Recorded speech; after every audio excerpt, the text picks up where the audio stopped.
m'affadit, je m'ennuie. Ma vie de couple ne remplit plus du tout ce à quoi j'aspirais. Ça n'a plus de sens. On ne sait plus quoi se dire, on ne sait plus quoi faire ensemble. Que l'on ait 3 ans de vie commune, ou peut-être 12, ou peut-être 30, ça peut arriver de ressentir ce moment un peu de vide, un peu d'essoufflement, voire d'épuisement pour certains, et de se dire, est-ce qu'on peut rebooster notre relation de couple? Eh bien, bonne nouvelle, oui. Pour autant, ça ne se fera pas tout seul, ça se fera avec vous. Et souvent, ce qu'on attend, c'est que ce soit l'autre qui le fasse. De toute façon, c'est de sa faute à lui, quand il rentre le soir, il pense qu'à se mettre devant son ordinateur. De toute façon, c'est à cause d'elle, elle ne fait que s'occuper des enfants, elle ne s'intéresse plus à moi. Je caricature, n'empêche que je pense que ça vous parlera peut-être de ces situations de couple qui s'enquistent et où chacun s'enferme en pensant que c'est à l'autre d'agir. Alors rebooster son couple, ça commence déjà par se dire « j'ai envie de vivre quoi ?» Et je vais vous déplacer un petit peu. Si vous étiez avec un ami ou une amie, est-ce que vous réagiriez comme ça en disant « de toute façon, c'est qu'à l'autre de faire les choses ?» Ça vous est certainement arrivé de vous dire « j'ai envie d'aller au cinéma, j'appelle mes copines. J'ai envie d'aller au resto, j'appelle mes copains. » Et pourquoi pas le faire avec son conjoint? C'est la même chose. J'ai envie de passer un bon moment avec lui, avec elle, j'en prends l'initiative. Je deviens responsable de ce que j'ai envie de vivre. La vie de couple, c'est quelque chose qui demande un peu de travail, un peu d'effort. Mais pour autant, on est vite récompensé. C'est comme les cours de danse. Vous voyez ce couple-là qui danse le tango. Certainement qu'au début, il n'arrivait pas à bien faire les pas. Et peut-être qu'il se chamaillait. Tu m'as marché sur les pieds, c'est toi qui diriges pas bien, tu n'arrives pas à suivre ce que je te dis. Ok. Et puis à un moment donné, à force de faire quelques efforts, d'apprendre à s'accorder, ils ont réussi à danser ensemble et à y prendre du plaisir. Et bien la relation de couple, c'est pareil. On peut être maladroit, on peut hésiter, ne pas savoir comment faire. En tout cas, il y a une volonté.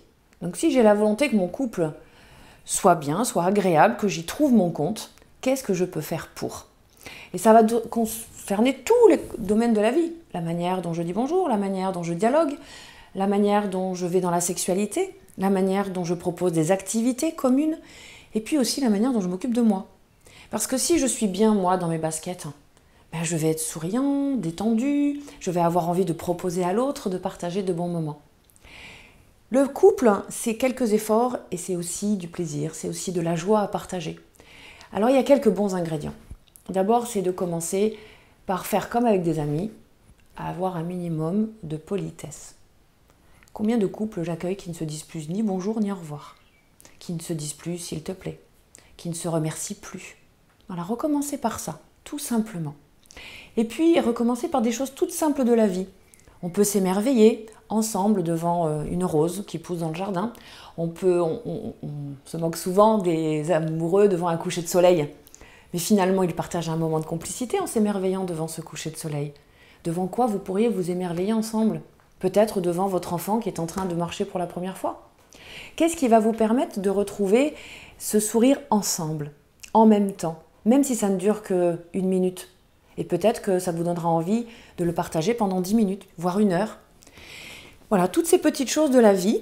Et puis, rebooster sa vie de couple, c'est remettre de la bonne humeur. Je me lève le matin, je le regarde, je me dis, qu'est-ce que je fais encore avec lui? Ça ne va pas aider pour la journée.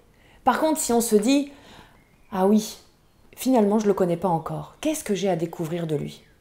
Et puis le soir, de se dire, oh, elle m'a agacée aujourd'hui avec ses 3 SMS parce qu'elle voulait savoir que je lui donne la réponse pour demain. Mais finalement, qu'est-ce qu'elle m'a apporté aujourd'hui aussi de bon? C'est ainsi apprendre à changer son regard sur l'autre, apprendre à changer son regard sur ce qui est donné et ce qui est reçu.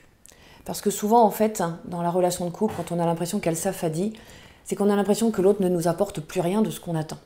Mais peut-être qu'on attend trop. Et c'est peut-être l'occasion de se dire, est-ce que je m'apporte à moi-même ce que j'attends autant de l'autre? C'est tout un aller-retour, tout un échange, tout un partage qui commence avec soi-même pour mieux s'ouvrir à l'autre. Alors ça prend toute la vie, ça n'est jamais totalement acquis et en même temps. Moi je vous invite pour rebooster votre vie de couple, de regarder un petit peu en arrière tout ce que vous avez déjà construit, tout ce qui s'est bien passé de manière à vous éloigner un peu de tout ce qui est seulement négatif, rancœur, enfermement sur des jugements, des critiques. Voilà. Vous êtes quelqu'un de bien, l'autre est quelqu'un de bien. Comment vous pouvez vous accueillir et vous regarder ainsi pour pouvoir danser à nouveau ensemble et partager un bon moment.